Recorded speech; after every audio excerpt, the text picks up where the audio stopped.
Good afternoon and welcome to today's webinar. My name is Douglas Rono, and today we're going to look at the role of ArcGIS in sustainable development and specifically in environmental management and forestry information systems. So a brief outline of what we're going to touch on today is I'll begin with a brief introduction on what GIS is and what you can do with a GIS, and then I'll touch on the ArcGIS platform. Basically a brief introduction also of the various components of the platform, and then we're going to look at how you can use GIS in the environmental and natural resources industries. Then we're going to look at a demo on this. So a GIS, or a geographic information system, is a system that is designed to capture, to store, and to manipulate, analyze, and manage all types of geographical data. The keyword to this technology is geography, and this means that some portions of the data has a spatial component that is in some way referencing to locations on the earth.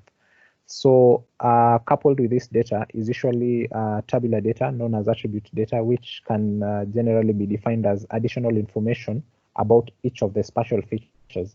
An example of this would be things like schools.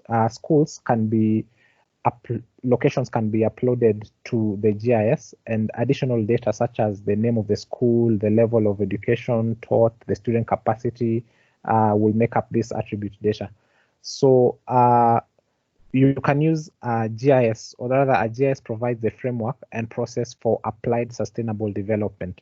As you are all aware, the United Nations has undertaken a very ambitious challenge to help countries achieve an extensive collection of social and economic development goals by 2030, and many of these touch on the environment. So you can use GIS basically to integrate data. That is, you can bring together data and combine them from different sources and be able to visualize and map this data, basically to simplify the understanding of this data at a glance. And you can also use GIS for analysis and modeling, where you use it to get more information from your data. Then you can also use GIS in planning and design, where you, let's say you want to prepare for future projects. You can use GIS to help you better prepare for them. And you can also use it to, once you've done all this, you can use GIS to, in the process of decision making and also taking of action. So one of the fundamental philosophies, we've talked a little on sustainable development. One of the fundamental philosophies behind this is that development is not done by segments or areas. It's a kind of a holistic approach, in the sense that you cannot develop urban areas or human settlements without thinking of the environmental impacts. That is, let's say you want to design a city somewhere, you might have to look at what the city might affect the environment. So there are various ways you can apply GIS in the sustainable development process, whereby you can use it maybe to manage forests, know the locations of the forest, map them out, and know the various information about them. You can use it in things like renewable energy. You can use it in demographics, like the just recently concluded census exercise. You can use it to map out where many people are, and various information on that. You can also use it to access, to map out maybe access to education, among other things. So I'll touch on the ArcGIS platform. Basically, for those of you not familiar with this platform, the ArcGIS platform is generally provides you an environment for organizations to create, manage, share, and analyze spatial data. And it consists of a series of applications which are interconnected and can be used in various workflows within your organization. So we have applications that run on the desktop, others run on the web, others can run on mobile devices, and all these are interconnected to help you manage your operations. So we are going to look at the ArcGIS in detail as we proceed, but basically the GIS system can be used, the ArcGIS platform can be used by various entities, people like citizens can apply GIS interactively to help them get information that they can use, and spatial information that they can use. Other people can use it to store data, among other ways of using this GIS system. So environmental, and when we talk about GIS in the field of environmental and natural resource management, these agencies, the environmental and natural resource agencies, were some of the early adopters of Esri's world-leading geographic information systems technology. They used it as a means to preserve and protect the Earth through automated mapping and analysis. And as we're all aware, the world is changing every day. And GIS plays a very key role in this change because populations and habitats keep growing and changing. Environmental agencies can now use GIS to help ensure a healthy balance between humans and nature, and whereby one does not affect the other one negatively. So Esri's ArcGIS solutions provide you the software training and guidance you need when working to restore, protect, and preserve natural resources and the environment. So there are various ways this can happen, and one of the ways ArcGIS enables this is you can use ArcGIS to monitor and visualize available resources in real time. It improves operational efficiency. That is, you have field workers in the field, you can have them, you can apply GIS to track how they are working. In case something has been reported, you can have them quickly go to that site in real time and also sort it out. You can use GIS to perform various kinds of analysis and science-based support for critical decision making. And it also helps you to engage with the public. That is, it facilitates sharing of your data sets, your maps, your applications with other stakeholders and also the general public. So this can be illustrated in a diagram. This slide illustrates what I've talked about, whereby GIS or geospatial provides a framework for managing the environment and also the natural resources as well. So you can use GIS, let's say, in a environment to track your assets in real time, respond to the various changing needs, and give a common operating picture of your data sets. You can also use it within field work, whereby it improves the operations and field mobility, and can also be used to, once you do this, you can be used to perform various analyses that help in decision making and also encourage sharing and collaboration of your data, because you cannot work in a silo. It's always good to always share information and knowledge that you've gotten. So we'll now go to a demo, and the demo, basically we are going to do it in 2 layers. The first demo is going to be a case study on how you can use GIS in environmental management, whereby we're going to look at a very common workflow within Nairobi, whereby we want to look at Nairobi river pollution, which is a very key concern to most environmental agencies because it has been talked about in the past, and we're going to see how you can use GIS to manage this pollution and monitor and visualize the same. Then we're going to see how you can use ArcGIS as a forestry information system. So I'll switch to the demo, then we can proceed from there.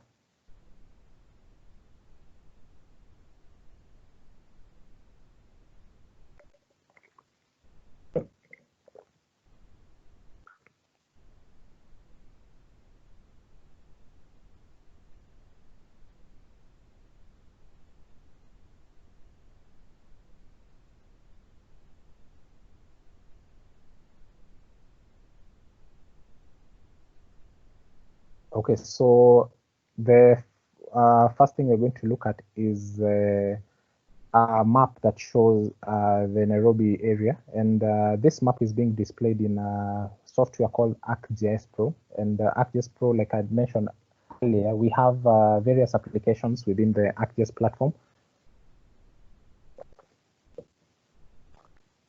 And ArcGIS Pro is one of the desktop applications which can be installed on either your laptop or your desktop, where you are able to use it to author maps, to perform high-level analysis, and also to share these maps to the portal or a web-based interface of the ArcGIS platform for various uses.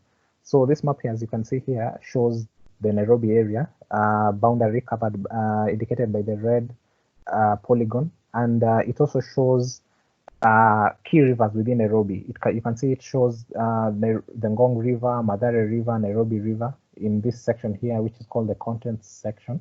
And it also shows the, if I zoom in closely, you'd see the river being bounded by what we call a buffer. A buffer is basically a polygon that can be used to show the what you want to see, maybe what is close to what. So as you are all aware, we have in the laws of Kenya, we have what we call riparian reserve. That is next to every river at 30-meter length from the center line of the river, it's supposed to be a protected area. That is, nobody should be able to settle there or do any forms of activities within there, because these are reserved for the river boundaries, because there are flooding and other things that can affect the people there. So in our map, we have this riparian reserve that is bounded by this dotted line and has a light blue coloring inside it, next to every river. So that means that nobody should actually, no kind of activity should be there.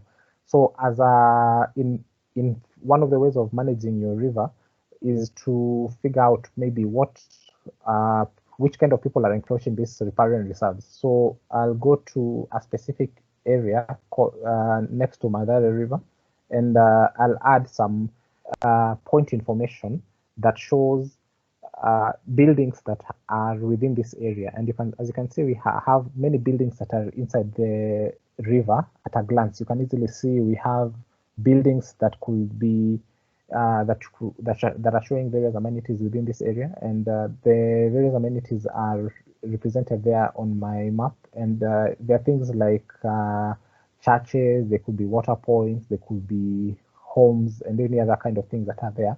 So if the first thing you're tasked is to identify the names of the buildings that are within this riparian reserve, and maybe what they're being used for, and the GPS coordinates for that.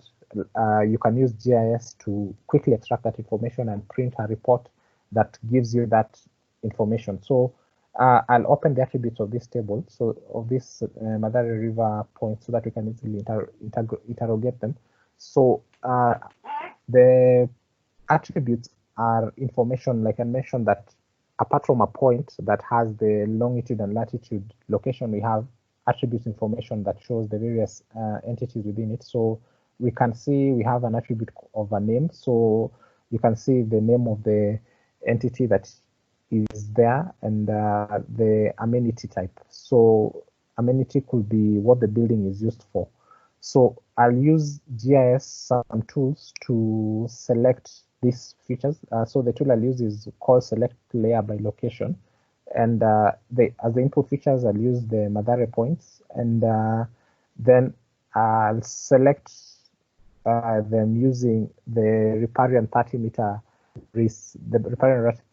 boundary.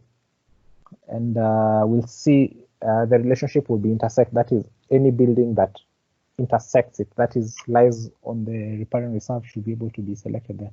So when I run this tool, what you're going to see is on my map, the buildings that fall within this riparian reserve are highlighted in yellow. And when I zoom in closer, you can actually see that this is a true scenario whereby you can see the buildings that are shown there have yellow highlight. And if I check on my contents, you can see they are around 87. Earlier, we had noticed that the Mathare points had around 2,000 records, and 87 of them are falling within this riparian reserve. So if you wanted to extract this information and generate a report out of it, what you could do is to right-click the Mandare points within the contents pane of ArcGIS Pro and then select a new report. So when you do that, it gives us an interface where we can give our report a title. Say, let's say Mandare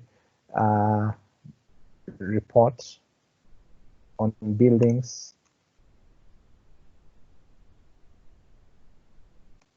in riparian reserve. You can give it that title for our report. And then the next thing you can do is to select, because we are not interested in all the 2000 records, we'll say we'll only generate a report on the selected rows within our attribute table. And then for the fields, we can select the fields that we may need for our analysis. That is the latitude, longitude, and the name of the building and the amenity. That is what the building is being used for. Then when I click next, it will give me options for organizing how my report will look like. That is, you can choose to group your report such that we have features that are of the same building type used as in one page, and the list of those features or the list of those buildings will be showing there. You can also add summary statistics, like let's say we are interested in getting the total count of the buildings and the total count of the amenities that have been affected. We can do that. Then when I click next, it will give me an option of choosing a template of how I want my report to look like, which will be attribute list with the grouping. And then I can choose a style of how my report will look like. Let me choose this one. Then when I click finish, the report will begin to create. So we can give it a few moments to create.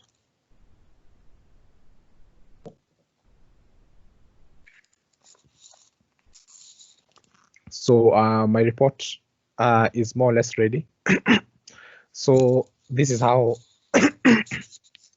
the report might look like. So I'll share this report in form of a PDF. So let's say you want to export this report such that users can be able to, you can share it with various stakeholders. I'll save it somewhere in my computer so we can be able to look at it.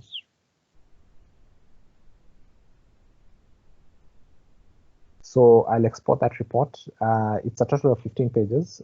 Each page represents a building type. So schools will be in one page, maybe churches is another page, among other things. So my report will look something like this. And the title I can remember we mentioned is this. It shows the report on the buildings in the riparian reserve. And we have each page represented by longitude and latitude of the building and the name of the building. So the first page shows those buildings. The second page shows buildings that are of a cinema kind of amenity, clinics. There's one, drinking water, features are there within this riparian reserve, and so on and so forth. So the next thing so this is how the report will basically look like once you share it with the various stakeholders, and they can know what to do, maybe eject those people or find a way to relocate them. So the next thing we'll do is I'll go back to, I'll showcase the online interface of the system. So let's say we wanted to publish the same map that we had within ArcGIS Pro to ArcGIS Online, and use it as a web map, and subsequently use it as a web mapping application.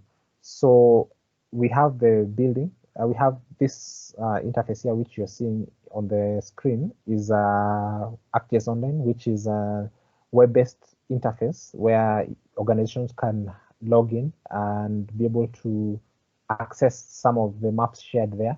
And one of these maps is this one here for the Nairobi River that has been uploaded there. And you can see this is the same map that we're using in ArcGIS Pro. And this map here shows the same rivers that we had, but with another for pollution points. Let's say we wanted to use the same map to help us, or rather to get reports on pollution incidences from the general public. So we have our map there, and we have pollution points represented there as points here. The points can be either be based on domestic pollution and industrial pollution. So this is another layer that has been added to our map, and you can see the map is shown on a dashboard, which is one of the applications we have in our ArcGIS Online. It's called Operations Dashboards for ArcGIS. So you can use this to create an application like this that can be display various infographics in form of a summary of different things. You can see there are a total of 8 pollution reports and causes. We have a pie chart here that shows the various causes of pollution, either industrial or domestic. And we also can filter these reports based on rivers.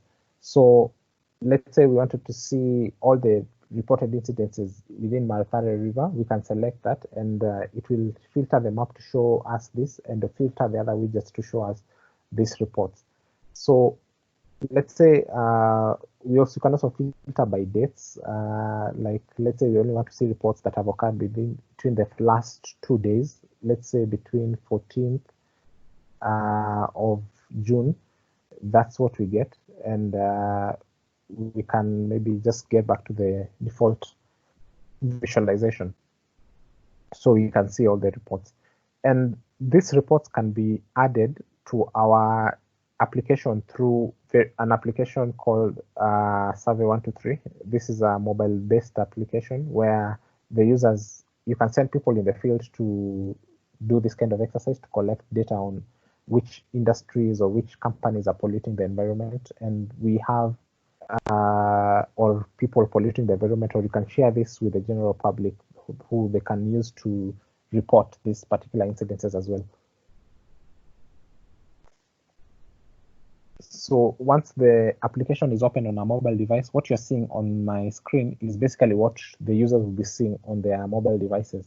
So it has a field for the date and time, where it automatically picks the current date and time, and then allows us to pick information on the name of the river that is being polluted. Maybe you're walking around and you see someone polluting the Nairobi River. You select that, and then you select the cause of pollution, because it could be an industry or a domestic case. So as maybe let's say it's an industry, and then we say we call it industry B. And then you can take a photo of the pollution if you want, and then the coordinates of where the pollution is occurring. So it picks the current location of where the user is on the phone. But you can, maybe because I'm a bit far from the river, I'll choose an area where there's a river somewhere here. And then I assume that's where I'm located. And then select if action was taken or not, then submit this report. So if you're online, you can always submit immediately so that the user can be able to, it can be able to reflect directly on the application. So at the moment, as you can see, we have 8 pollution reports. Let's say we've just sent one new one. So I'll refresh my dashboard so that we see the new report.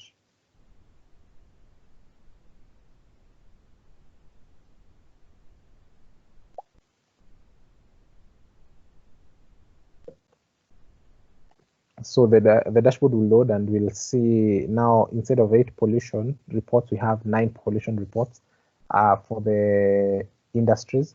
And my report, interestingly, because I was just guessing where I'm putting it, it's located a little bit outside Nairobi. This is it. You can see we have the name of the industry there, and the other information that we picked.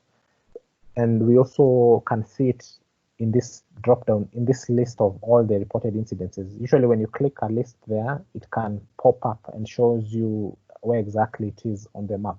So I mentioned earlier, we have a way of integrating this system. So this same map that is here can still be loaded back to our ArcGIS Pro desktop application. You remember we started from here, then this map was published to ArcGIS Online, and from ArcGIS Online you can see people getting giving us reports of pollution. So let's say we wanted to reload this map, and we can load it from our portal and see the cases of pollution again from the ArcGIS Online right here on Pro, so that we can do various analysis as well. So I'll open this Nairobi River map here on my ArcGIS Pro software so that we can be able to see and do additional analysis on the same. Basically, the kind of analysis that I'd want us to look at is what we're going to use one of the capabilities of ArcGIS Pro, which is called geo-enrichment, whereby you can get additional information on the area around a particular point. So in our case, we may be interested in seeing, we're very well aware that pollution affects the people around there. So we can say that, let's say this point here, we can say how many people live around this area, and what are the kinds of demographic scenarios about this point. So I'll use infographics and the tool there, and when I click on this point, it will generate for us a report on basically it's using a 1 mile buffer around that point. We're going to see how many people live around there and what are their kind of demographic statistics about them. So this is always good for decision making, to see what kind of people are affected by this particular incident. So we can give it a few moments to load.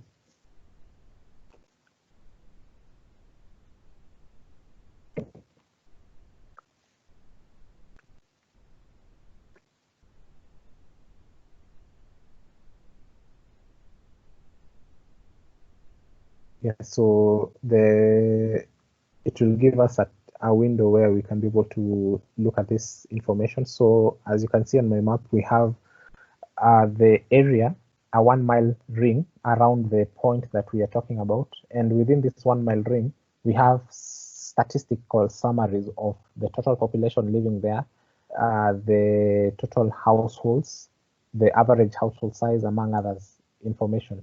There are various templates that you can use on this particular report. If you don't like this report, you can always use a different template to visualize the same information in a different way.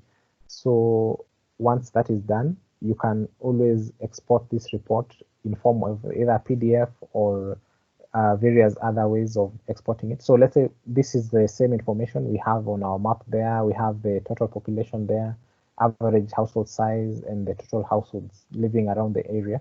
So if I wanted to print out this report, I'll click on print, put maybe a header like the name of the report. We said that was industry B that was causing the pollution. So let's say industry B pollution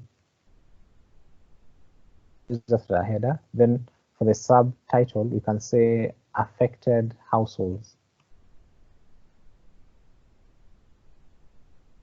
So when I select print, it will give me the same interface where I can choose to save it to my computer, or if you are connected to a printer, you can always print it as well.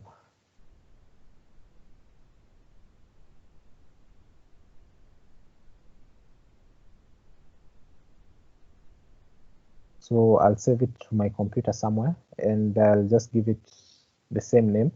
So let's say we say this is the industry B affected households.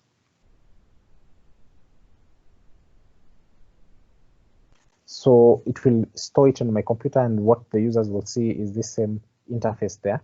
So there's the report that I've shared there. So if I open it, this is what you can be able to share to various stakeholders and make very informative decisions as well.